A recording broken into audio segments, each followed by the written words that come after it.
ሰላም ጤና ይስጥልን እጅጉን የተወደዳችሁና የተከበራችሁ የአሁን ስፖርት አድማጭ ተመልካቾቻችን እንደምን አደራችሁ። የዕለተ ሐሙስ የጧት ስፖርታዊ መረጃዎችን ከአሁን ስፖርት ይዘን መጥተናል። በአውሮፓ ቻምፒየንስ ሊጉ ወደ ፍጻሜ የሚያልፈው ሌላኛው ክለብ ትላንትና ምሽት ተለይቶም ታውቋል። ተከታታይ 2 ዓመታትን እንግዲህ በፍጻሜው የሚጫወተው ፓሪስ ሰን ዠርሜን ትላንትና ከባየር ሙኒክ ጋር አቻ የወጣ ሲሆን በአጠቃላይ እንግዲህ አሸንፎ እንዲሁ ወደ ፍጻሜ ወደ ቡዳፔስት መሄዱን አረጋግጧል። ከአርሰናል ጋር የሚጫወቱም ይሆናሉ። በፍጻሜው ጨዋታ ስለሱ ጨዋታ የምናነሳላቸው በርካታ መረጃዎች ይኖራሉ። ዛሬም ወደ ፍጻሜ የሚደረጉ ጨዋታዎች አሉ። በኮንፈረንስ ሊጉ እንዲሁም ደግሞ በዩሮፓ ሊጉ ተጠባቂ መርሃ ግብሮች አሉ። በተለይም አስቶን ቪላ ከኖቲንጋም ፎረስት ጋር የሚያደርጉት ተጠባቂ መርሃ ግብር አለ። እሱንም የምንመለከት ይሆናል። ከዚህም በተጨማሪ የክለብ መረጃዎችን ስንመለከት አርሰናል፣ ማንቸስተር ዩናይትድ፣ ማንቸስተር ሲቲ፣ ሊቨርፑል፣ ቼልሲ፣ ቶተናም እንዲሁም ደግሞ ሪያል ማድሪድና ባርሴሎና የመሳሰሉ ክለቦችን በስፋት የምንመለከት ይሆናል። ከእናንተ የሚጠበቀው ሰብስክራይብ በማድረግ የቤተሰባችን አባል እንዲሆኑ እንጋብዛችኋለን። ላይክ በማድረግ ደግሞ እንድታበረታቱን ነው የምንጠይቃችሁ። ሁሌም አዳዲስና ትኩስ ስፖርታዊ መረጃዎችን እንድታገኙ አሁን ስፖርት ምርጫችሁ ይሁን ነው የምንለው። እኛ ቀጥታ ወደ ፕሮግራሞቻችን አለፍን። የአውሮፓ ቻምፒየንስ ሊግ የግማሽ ፍጻሜ ጨዋታዎች ተጠናቋል። በተለይም ትላንትና የተደረገው ተጠባቂ መርሃ ግብርም ነበር። በጀርመን አሊያንዝ አሬና ስቴዲየም ባየር ሙኒክ ፓሪስ ሰን ዠርሜንን የሚያስተናግድበት እጅግ በጣም ተጠባቂ መርሃ ግብርም ነበር። በተለይም የመጀመሪያው ዙር ጨዋታ 9 ጎሎች የተቆጠሩበት በመሆኑ እጅግ በጣም ማራኪ መሆኑን ተከትሎ ይህም ጨዋታ እንደዚህ ይሆናል የሚል ግምቶች በበርካቶቹ ተነስተው ነበር። በተቃራኒው ግን ቀዝቀዝ ያለ ጨዋታ ተመልክተንም ነበር። ፓሪስ ሰን ዠርሜን ማጥቃት ብቻ ሳይሆን መከላከል እንደሚችል ያሳየበትም ጨዋታም ነበር። ትላንትና ምሽት 4 ሰዓት ላይ የጀመረው ጨዋታ ባየር ሙኒክ ከፓሪስ ሰን ዠርሜን ጋር አንዳቻ የወጡ ሲሆን በአግሪጌት ማለትም በአጠቃላይ ውጤት 6-5 በሆነ ውጤት በማሸነፍ ፓሪስ ሰን ዠርሜን ዳግም በ2 ዓመት ተከታታይ ውስጥ እንግዲህ ወደ ፍጻሜ ማለፉንም አረጋግጧል። አምናም እንዲሁ ነበር ማለፍም የቻለው አርሰናልን አሸንፈው ነበር ያለፈው። በዚህ ዓመት ደግሞ ተጠባቂውን ባየር ሙኒክን አሸንፈው ወደ ፍጻሜ እንዲሁ ማለፉንም ነው ያረጋገጠው። በቡዳፔስት የሚደረገውን ጨዋታ ፓሪስ ሰን ዠርሜን ከአርሰናል ጋር የምንመለከት ይሆናል። ስለዚህ ጨዋታ አንዳንድ መረጃዎችን ደግሞ እነስታችሁ። ፓሪስ ሰን ዠርሜን ትላንትና እንግዲህ አንዳንድ ለውጦችን አድርጎ ነበር መግባትም የቻለው። በተለይም አሽራፍ ሀኪሚ መጎዳትን ተከትሎ ዋይር ኤመሪ የሱን ቦታ ተክቶ እንዲሁ በክንፍ ተከላካይነት ተሰልፎም ነበር። ከጉዳት የተመለሰው ፋቢያን ሩይዝ እንዲሁ በመሀል አማካይነት የተሰለፈ ተጫዋች ነበር። ሌሎቹ ግን እንዲሁ የሚጠበቁ ተጫዋቾች ነበሩ በአሰላለፍ ላይ መግባትም የቻሉት። ሳቫኖቭ በበረኛ ቦታ ላይ የተሰለፈ ሲሆን ኑኖ ሜንዴዝ፣ ፓቾ እንዲሁም ደግሞ ማርኪኒዮስ ዛይር ኤምሪን ጨምሮ አራቱ ተከላካይ ሆነውም ተሰልፈዋል። ቪቺኒያ፣ ኑኖ ሜንዴዝ እና ፋቢያን ሩይዝ በአማካይ ቦታ ላይ ዲዜሬ ዱዌ፣ ኡስማን ዴምቤሌ እና ክቪቻ ክቫራትስኬሊያ ደግሞ በአጥቂ ቦታ ላይ የተሰለፈውም ነበሩ። በኮምፓኒው ቲም በባየር ሙኒክ በኩልም እንግዲህ አንዳንድ ለውጦችን ተመልክተንም ነበር። ማኑኤል ኖየር ትላንትና በበረኝነት እንዲሁም ደግሞ ቲሙን በካፒቴንነት እየመራ እየገባም ተጫዋች ነበር። ሌማር ኡፖምካኖ እና ጆናታን ታህ እንዲሁም ደግሞ ጆሲፕ ስታኒሲች በተከላካይ ቦታ ላይ የተሰለፉም ነበር። ባለፈው ጨዋታ ላይ ዴቪድ አላባን ነበር በዛ ቦታ ላይ በስታኒሲች ቦታ ላይ መጠቀም የቻለው። በትላንትናው ቦታ ላይ ግን እንዲሁ ለውጥ ማሳየቱን ተመልክተናል። ፓቭሎቪች እንዲሁም ደግሞ ኪቢች ሁለቱን ፒቮቶች በዲፌንሲቭ ሚድፊልደርነት የያዙ ሲሆን ሉዊስ ዲያዝ፣ ሙሼሊያ እና ሚኬል ኦሊሴ በአጥቂ ቦታ ላይ እንዲሁም ደግሞ የጨራሽነት ቦታውን ደግሞ ሃሪኬን የያዙ ተጫዋቾችም ነበሩ። እነዚህን አሰልፈው ነበር ሁለቱም ክለቦች መግባትም የቻሉት። ነገር ግን ገና በሶስተኛው ደቂቃ ላይ በመልሶ ማጥቃት ያገኙትን ኳስ ክቪቻ ክቫራትስኬሊያ ለኦስማን ዴምቤሌ በሚገርም ሁኔታ አሲስት ያደረገ ሲሆን ኦስማን ዴምቤሌ በሚገርም ሁኔታ እንግዲህ ኳሱን በመጨረስ 1-0 መምራትም ቻሉ። እቺ ኳስ ስትነሳ ከበረኛ እስከ አጥቂ ድረስ እስከ ኦስማን ዴምቤሌ ድረስ እንግዲህ 5 ንክኪዎች ብቻ ነው መፈጠርም የቻሉት። በረኛው ሳቫኖቭ ለፓቾ የሰጠ ሲሆን ፓቾ ለዣኦ ኔቬስ ሰጠው። ዣኦ ኔቬስ ለኑኖ ሜንዴዝ፣ ኑኖ ሜንዴዝ ለክቫራትስኬሊያ፣ በስተመጨረሻም ክቫራትስኬሊያ ለኦስማን ዴምቤሌ በመስጠት እንግዲህ ጨዋታው እንግዲህ የመጀመሪያ ጎል እንዲሁ በሶስተኛው ደቂቃ ላይ ተቆጠረም። ከዛም በኋላ ብዙ ሙከሮችን በሁለቱም ክለቦች መካከል ተመልክተናል። በእርግጥ ብዙ ስንል እንደ መጀመሪያው ዙር ጨዋታ አልነበረም፣ ቀዝቀዝ ያለ ነበር።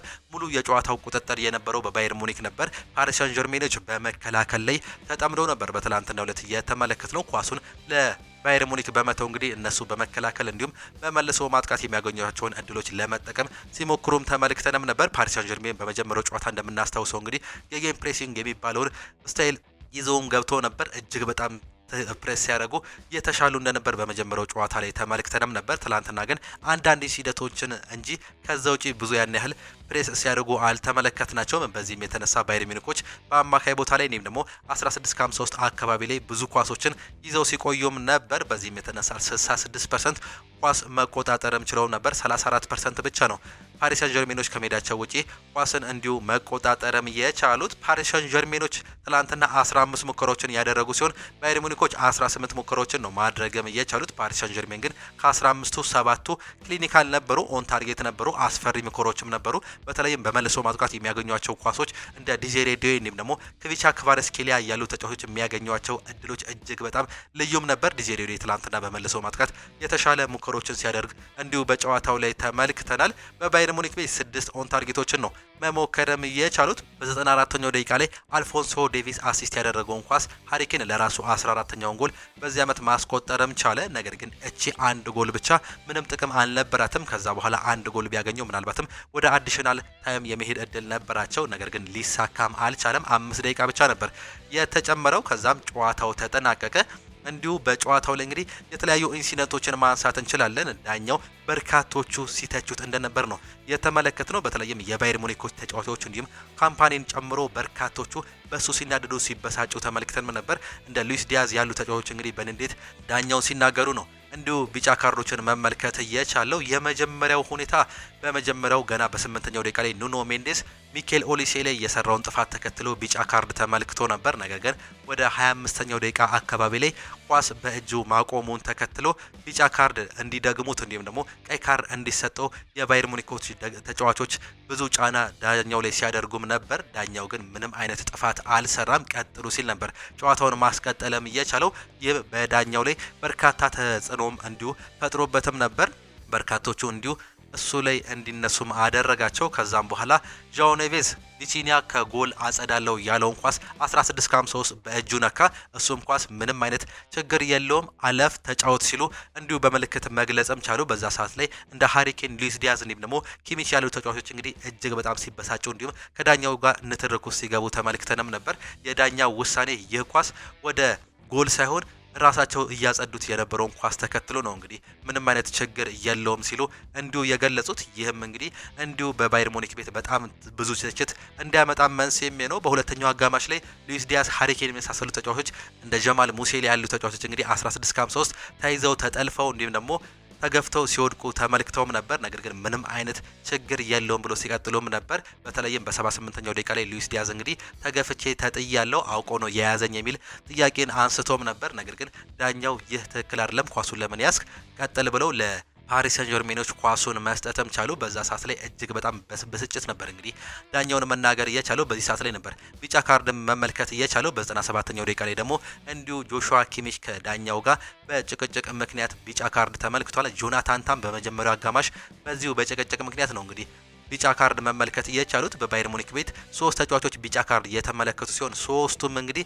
በአርጉመንት ነው፣ ማለትም ከዳኛው ጋር በነበራቸው እሰጥ አገባ ውስጥ ነው። ይህም ዳኛው ብዙ ጥያቄ አሁን ላይ እንዲያስነሳበት እንዲሁ መንስኤ መሆንም ችሏል። ባየር ሙኒኮች የተቻላቸውን እንግዲህ ሲሞክሩ ተመልክተንም ነበር። እነ ሚኬል ኦሊሴ፣ ሉዊስ ዲያዝ ያሉ ተጫዋቾች ግን የግል አቅም ብቻ የትም እንደማያደርስ ጨዋታውን እንዲሁ ያረጋገጡበት ይመስለኛል። በተለይም ሚኬል ኦሊሴ ኳሶችን ይዞ እንግዲህ 16 ከ53 ለመምታት ብዙ ሙከራዎችን ሲያደርጉም ነበር። ነገር ግን ፓሪስ ሰን ዠርሜኖች ይህንን በማወቅ በ3 እና በ4 ተከላካዮች ቦታውን ከቨር እያደረጉትም ነበር።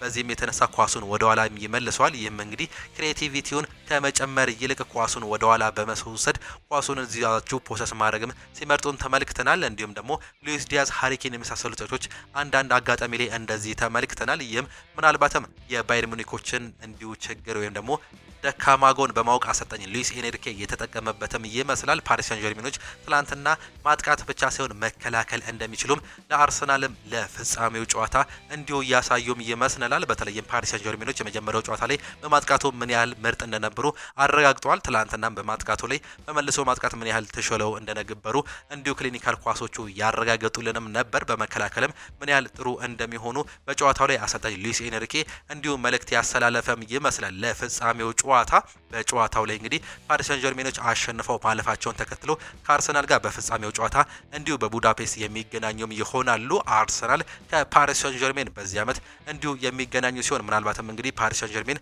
ከአርሰናል ጋር የሚያደርጉት የፍጻሜ ጨዋታ ተጠባቂም ያደርገዋል። አምና በግማሽ ፍጻሜ ጨዋታ በርካቶቻችን እንደምናስታውሰው እንግዲህ ፓሪስ ሰን ጀርሜን አርሰናልን አሸንፈው ነበር ለፍጻሜ መድረስም የቻለው። ያም ጨዋታ እንግዲህ አርሰናሎች እጅግ በጣም የሚቆጩበት ጨዋታ ነበር። በዛ ጨዋታ ላይ በተለይም ዋናው ተጫዋች የሆነው በመከላከል ላይ እጅግ በጣም ጥሩ ተጫዋች የነበረው ቶማስ ፓርቴ በቢጫ ካርድ ተከታታይ ማየቱን ተከትሎ የመጀመሪያው ጨዋታ አልፎታል። በዛም የተነሳ ነበር እንግዲህ እንዲሁ መዳከመም የቻለው። ነገር ግን ያንን በመመልከት እንግዲህ በሜዳውም ከሜዳቸውም ውጪ ፓሪስ ሰን ጀርሜን አሸንፈው በአጠቃላይ 3-1 በሆነ ውጤት ወደ ፍጻሜ ማለፋቸውን እናስታውሳለን። በዚህ ዓመትስ በፍጻሜው ጨዋታ አርሰናል እልሁን ይወጣ ይሆን የምንመለከተው ይሆናል። ባየር ሙኒክ ትላንትና መውደቁን ተከትሎ እንግዲህ ፓሪስ ሰን ጀርሜን ምናልባትም በፍጻሜው ጨዋታ አሁንም ከሚጠበቁ ፋቮራይት ከሆኑ ክለቦች መካከል እንዲሁ አንደኛው ነው የሚያደርገው። ትልቅ ውጤት እንደሆነ በርካቶችም እያነሱም ይገኛሉ።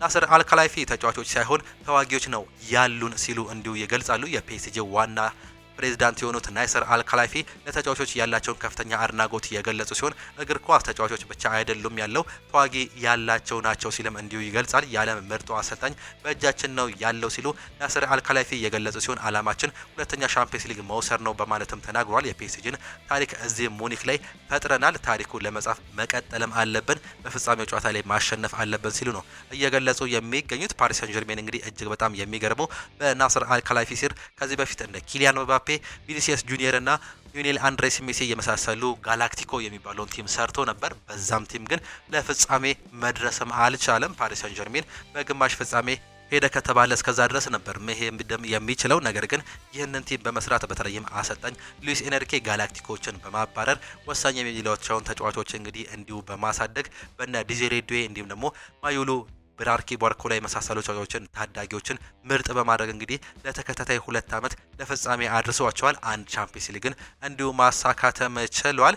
የአውሮፓ ሻምፒየንስ ሊግ የፍጻሜ ጨዋታ ከ24 ቀናት በኋላ ግንቦት 22 እንዲሁ በሃንጋሪ ቡዳፔስት እንዲሁ የሚካሄድም ነው የሚሆነው። ይህን ጨዋታ በርካቶቹ የሚጠብቁት እንደሆነ ከዚህ በፊትም እንዲሁ አሁንም እየገለጹም ነው የሚገኙት። አርሰናል ከፓሪስ ሰን ጀርሜን ማን ያሸንፋል? አሁንም ግምታችሁን ኮመንት ቦክስ ላይ ልታጋሩን ትችላላችሁ። ማርኪኒዮስ ይናገራል። እንዴት ማጥቃት ብቻ ሳይሆን እንዴት መከላከል እንደምንችልም ዛሬ በትክክል አሳይተናል ሲል እንዲሁ መናገሩን ነው የሰማነው። ኦፕታ ከጨዋታው በኋላ አንድ ስታቲክስም ማለትም እንዲሁ ይዞ መውጣትም ችሏል። የአውሮፓ ሻምፒየንስ ሊግ ማሸነፍ ንጻሬ ያለው ማን ነው የሚለውን እንግዲህ አርሰናል 55% አለው ሲል እንዲሁ የገለጸ ሲሆን ለፓሪስ ሰን ጀርሜን 45% ነው መስጠትም የቻለው። የጨዋታ ካሁኑ በበርካቶቹ እንዲሁ የሚጠበቅም ጨዋታ ነው።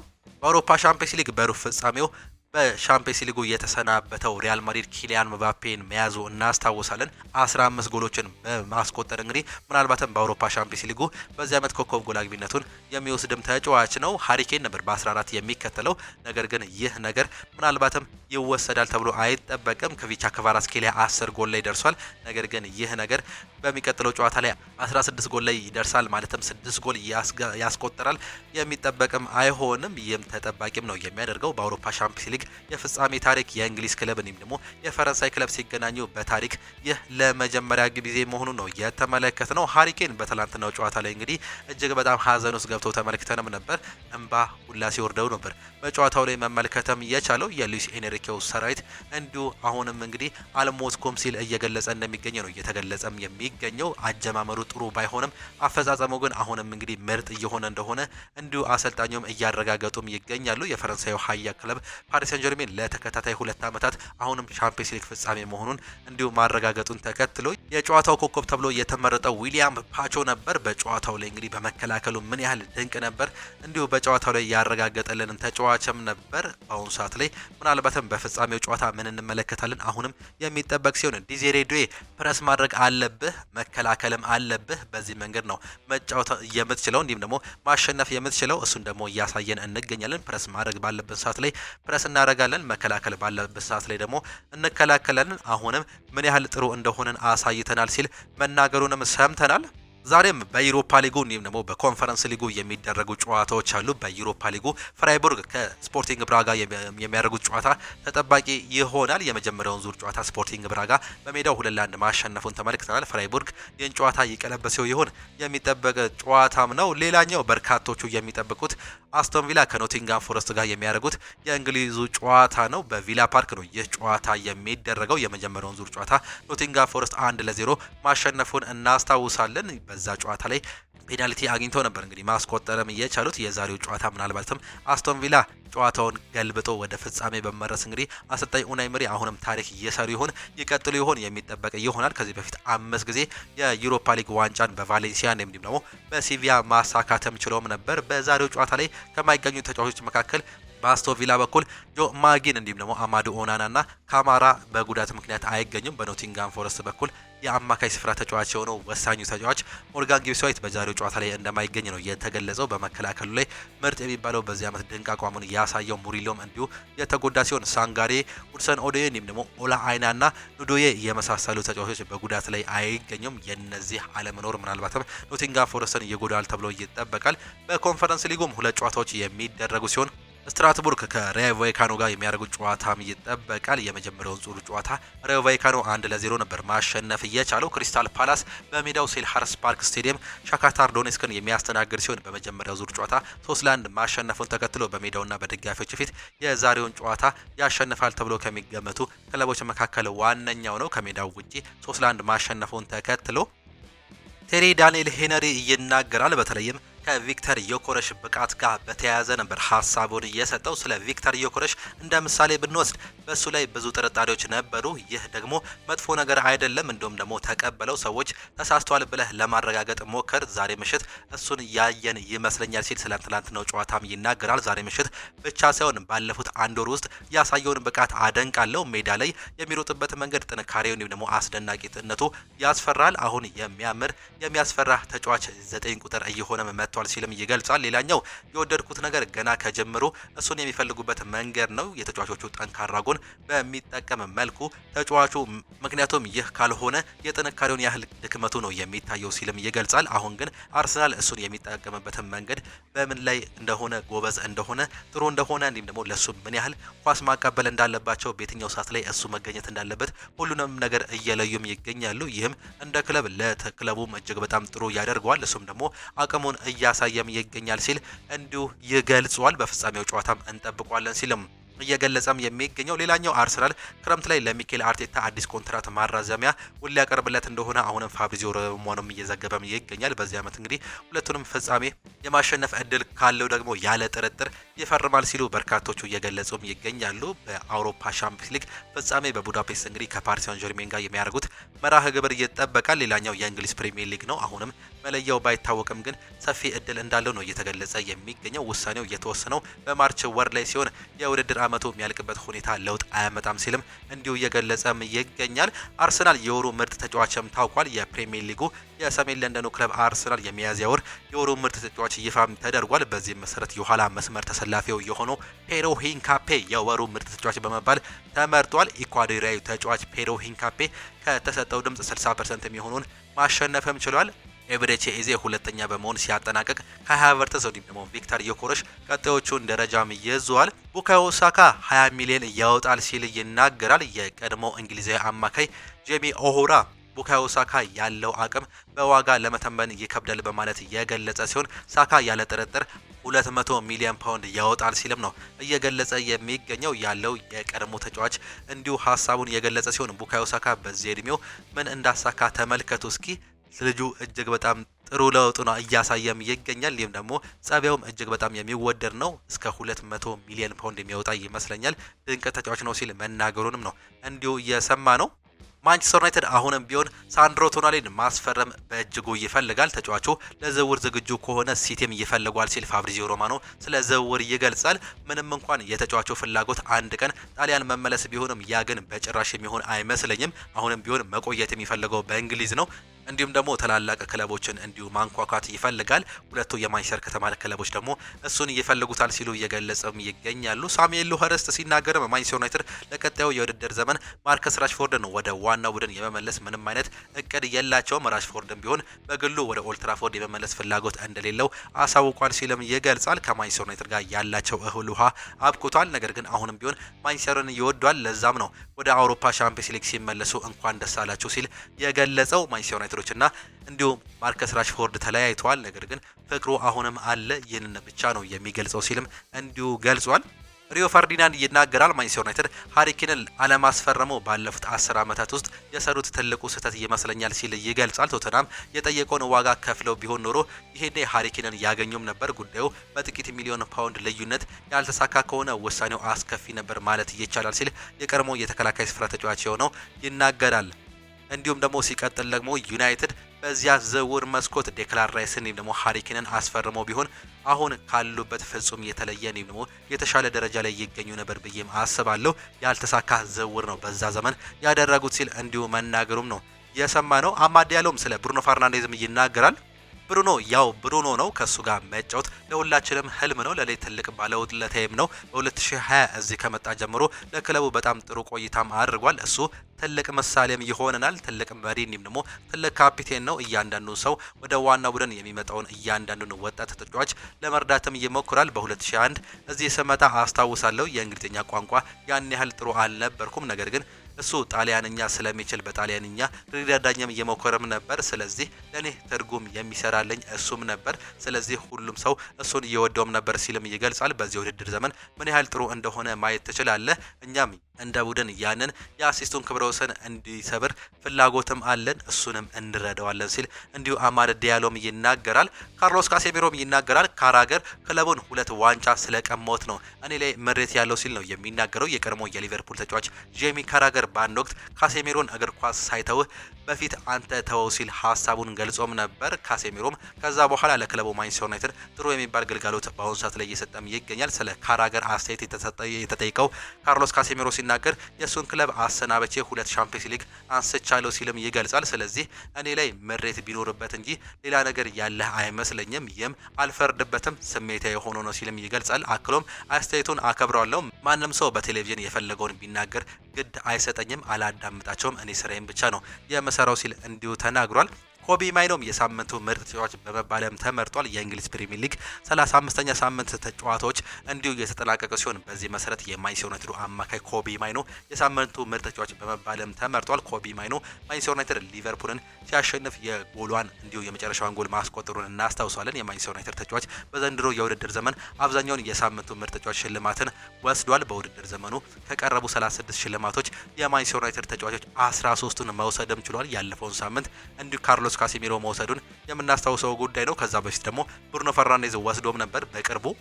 ማንቸስተር ዩናይትድ እንዲሁ አዲስ ስፖንሰር ሊያገኝ እንደሆነ ነው የተገለጸው። ማንቸስተር ዩናይትድ ለቀጣዩ የውድድር ዘመን የልምምድ ማሊያ ስፖንሰር ለማግኘት መቃረባቸው የተገለጸ ሲሆን ቀያዮቹ ሰይጣኖች የብሪታንያውን የውድድር ተቋም ቤትዌይ የማሊያ ስፖንሰር ለማድረግ እንዲሁ ንግግር ላይ መሆናቸው ነው የተገለጸው። ማንቸስተር ዩናይትድ በቀጣይ ልምምድ ሲሰራ የተቋሙን አርማ እንደሚያስቀምጥም ተገልጿል። የስፖንሰር ስምምነቱ ከማንቸስተር ዩናይትድ ጋር 18 ሚሊዮን ፓውንድ በላይ ሊያገኝለት እንደሚችል ዘ አትሌቲክስ አሁንም እየዘገበም ይገኛል።